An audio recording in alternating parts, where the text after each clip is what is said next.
Yeremia pasal 17 ayat 1-18. Pergumulan Nabi oleh karena bangsa yang berdosa.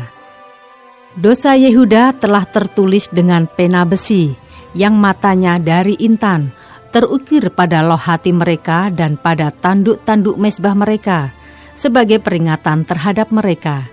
Mezbah-mezbah mereka dan tiang-tiang berhala mereka memang ada di samping pohon yang rimbun, di atas bukit yang tinggi, yakni pegunungan di padang. Harta kekayaanmu dan segala barang perbendaharaanmu akan kuberikan dirampas sebagai ganjaran atas dosamu di segenap daerahmu.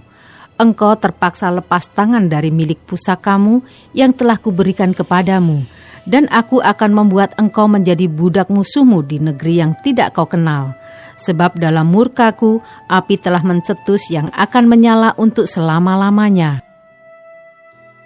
Beginilah firman Tuhan, terkutuklah orang yang mengandalkan manusia, yang mengandalkan kekuatannya sendiri, dan yang hatinya menjauh daripada Tuhan. Ia akan seperti semak bulus di padang belantara. Ia tidak akan mengalami datangnya keadaan baik. Ia akan tinggal di tanah angus di padang gurun, di negeri padang asin yang tidak berpenduduk. Diberkatilah orang yang mengandalkan Tuhan, yang menaruh harapannya pada Tuhan. Ia akan seperti pohon yang ditanam di tepi air, yang merambatkan akar-akarnya ke tepi batang air, dan yang tidak mengalami datangnya panas terik, yang daunnya tetap hijau, yang tidak khawatir dalam tahun kering, dan yang tidak berhenti menghasilkan buah. Betapa liciknya hati, lebih licik daripada segala sesuatu. Hatinya sudah membatu, siapakah yang dapat mengetahuinya? Aku, Tuhan, yang menyelidiki hati, yang menguji batin, untuk memberi balasan kepada setiap orang setimpal dengan tingkah langkahnya, setimpal dengan hasil perbuatannya.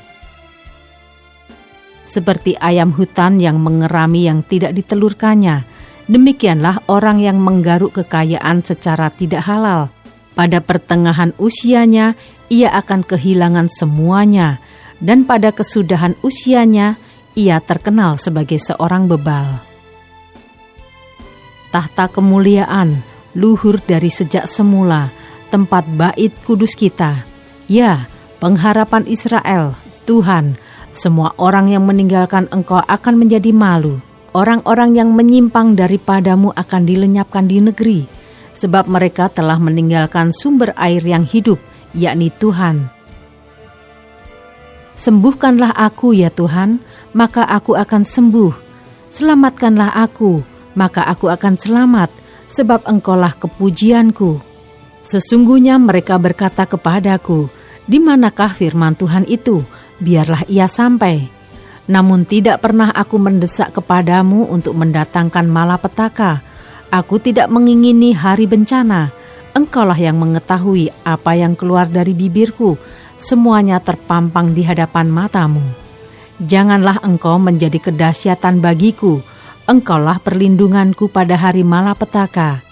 Biarlah orang-orang yang mengejar aku menjadi malu, tetapi janganlah aku ini menjadi malu. Biarlah mereka terkejut, tetapi janganlah aku ini terkejut.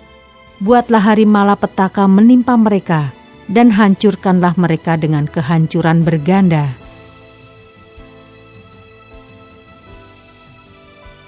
Ayat 19-27, hari Sabat harus dikuduskan. Beginilah firman Tuhan kepadaku, pergilah engkau dan berdirilah di pintu gerbang anak rakyat, yang dilalui keluar masuk oleh raja-raja Yehuda, dan di segala pintu gerbang Yerusalem. Katakanlah kepada mereka, dengarlah firman Tuhan, hei raja-raja Yehuda, hei segenap Yehuda dan segenap penduduk Yerusalem yang masuk melalui pintu-pintu gerbang ini. Beginilah firman Tuhan, berawas-awaslah demi nyawamu, janganlah mengangkut barang-barang pada hari Sabat dan membawanya melalui pintu-pintu gerbang Yerusalem.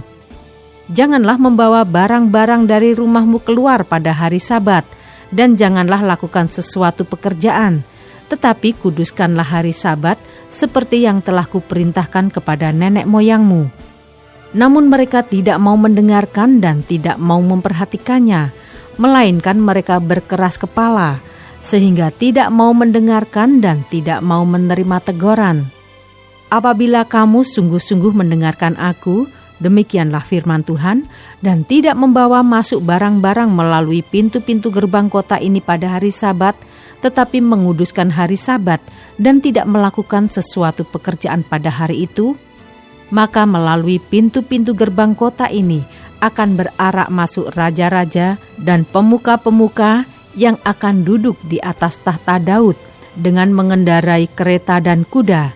Mereka dan pemuka-pemuka mereka, orang-orang Yehuda dan penduduk Yerusalem, dan kota ini akan didiami orang untuk selama-lamanya. Orang akan datang dari kota-kota Yehuda dan dari tempat-tempat sekitar Yerusalem, dari tanah Benyamin dan dari daerah bukit, dari pegunungan dan dari tanah Negeb, dengan membawa korban bakaran, korban sembelihan, korban sajian dan kemenyan, membawa korban syukur ke dalam rumah Tuhan. Tetapi apabila kamu tidak mendengarkan perintahku untuk menguduskan hari Sabat dan untuk tidak masuk mengangkut barang-barang melalui pintu-pintu gerbang Yerusalem pada hari Sabat, maka di pintu-pintu gerbangnya aku akan menyalakan api yang akan memakan habis puri-puri Yerusalem dan yang tidak akan terpadamkan.